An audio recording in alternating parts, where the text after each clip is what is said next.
নমস্কার বন্ধুরা, আমার সংসার চ্যানেলে সকলকে স্বাগত জানিয়ে আজ একটি নতুন ভিডিও তোমাদের সঙ্গে শেয়ার করছি। আজ হচ্ছে বৃহস্পতিবার। তো বৃহস্পতিবার তো আলাদা রকমেরই কাজ থাকে, সংসারের সব রুটিন যেরকম থাকে সেরকম কিন্তু বৃহস্পতিবার দিন আমার থাকে না। আমার সম্পূর্ণ রুটিন বদলে যায়। কেন কি সেদিন ঠাকুরঘরে এত বেশি সময় যায়, আর আমি সংসারের অন্যান্য কাজ মোটামুটি যেগুলো এক্সট্রা কাজ সেগুলো আর কিছুই করে উঠতে পারি না। উপরন্তু আমার মনে হয় যদি রান্নাটাও একটু কম করি তাহলেই মনে হয় বেশি ভালো হয়। তো বেশিরভাগ দিনই কী করি, বুধবার দিনকে কিছুটা রান্না এগিয়ে রাখি, যার জন্য কি হয় বৃহস্পতিবারটা আমার রান্নাঘরের চাপটা কমই থাকে। তো সকালবেলা উঠেই আগে গোপাল সোনাদের স্নান করিয়ে তারপরে গাছ থেকে ফুল তুলে এনে সমস্ত ঠাকুরঘরকে আমি পরিষ্কার করি। পুরো ঠাকুর সব ঠাকুর দেবতাকে নামিয়ে তারপরে সিংহাসন সমস্ত পরিষ্কার করে আবার পরিষ্কার পরিচ্ছন্ন আসন পেতে তারপরেই আমি গোপাল সোনাদের স্নান করিয়ে বসাই। মা লক্ষ্মীকে তো অবশ্যই সেদিনকে স্নান করাই। তো স্নান করিয়ে একদম সবাই খুব ঝকঝকে পোশাকে বসে আছেন। আচ্ছা, এবারে সকালের কাজ এইটা মিটে গেলে পরে আমি আবারও বেলায় মানে এই 12টা নাগাদ আবার স্নান টান সেরে আবার ঠাকুর ঘরে চলে আসি। এইটুকু সময়ের মধ্যে সকালে যা কিছু কাজ রান্নাঘরের বা আমার সংসারের ঘরদোয়ার পরিষ্কারে সেগুলো করে নিই তাড়াতাড়ি। কারণ 12টা নাগাদ ঠাকুর ঘরে এলে না, পুজো করে উঠতে উঠতে আমার 2-2:30 বেজে যায় বই টই পড়ে। সুতরাং এর বেশি দেরি করে ঠাকুর ঘরে এলে কিন্তু আমার খুব অসুবিধে হয়ে যায়।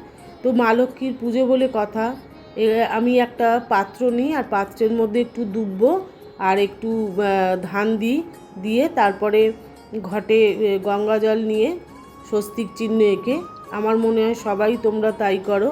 আমি একটু কিন্তু ঘটে আতপ চাল দিই আর তার সঙ্গে একটু ফুল দিই মা লক্ষ্মীর নাম করে। আচ্ছা, একটি কড়ি আমি একজনের থেকে শুনেছিলাম যে বলেছিলেন যে একটা কড়ি মা লক্ষ্মীর ঘটে দিলে খুব ভালো হয়।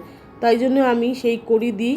প্রতিদিন কড়ি বদলাইও না, কড়িটাকে আবার ঘরটট মেজে আবার ওই কড়িটাকে মানে ভালো করে ধুয়ে আবার তার মধ্যে আবার সিঁদুর লেপন করে আমি দিয়ে দিই। এই গেল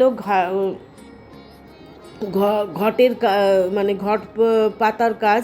এবারে একটা আম পল্লব তো দেবই, আমের সরা, আর তার সঙ্গে দিই আমি একটা করে হর্তুকি। তোমরা কে কী দাও আমাকে জানিও। আমি কিন্তু হর্তুকি দিই, কলা আমি দিই না। কলা দিলে কিন্তু আমার ভালো লাগে না। আমি মা লক্ষ্মীর ঘটে কলা দেবো আমার ঠিক পছন্দ হয় না, সেই কারণে আমি একটা হর্তুকি দিই। আর হর্তুকি দিয়ে আমি তারপরে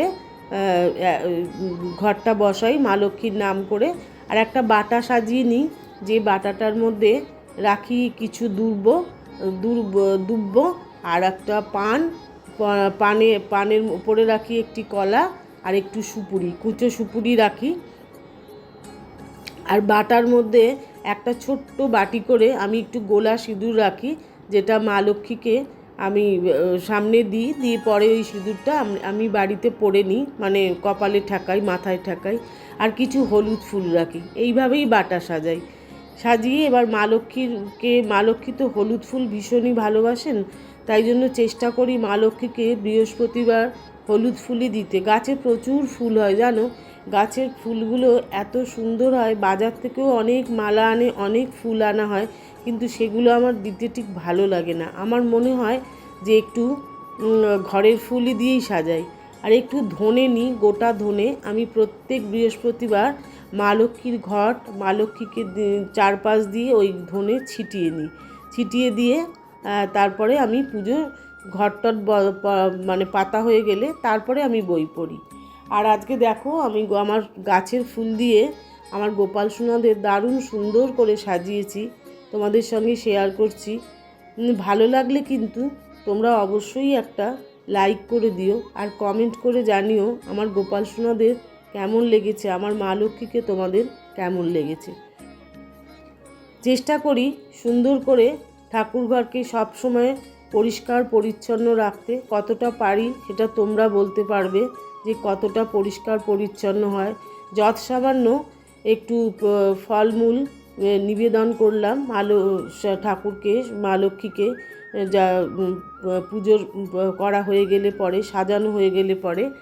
আর মা লক্ষ্মীর আসনে আমার কড়ি থাকে, আর আমি একটু পুষ্পাঞ্জলি দিয়ে নিলাম হলুদ ফুল দিয়ে, বেলপাতা হলুদ ফুল দিয়ে মা লক্ষ্মীর ঘটে পুষ্পাঞ্জলি দিয়ে নিলাম।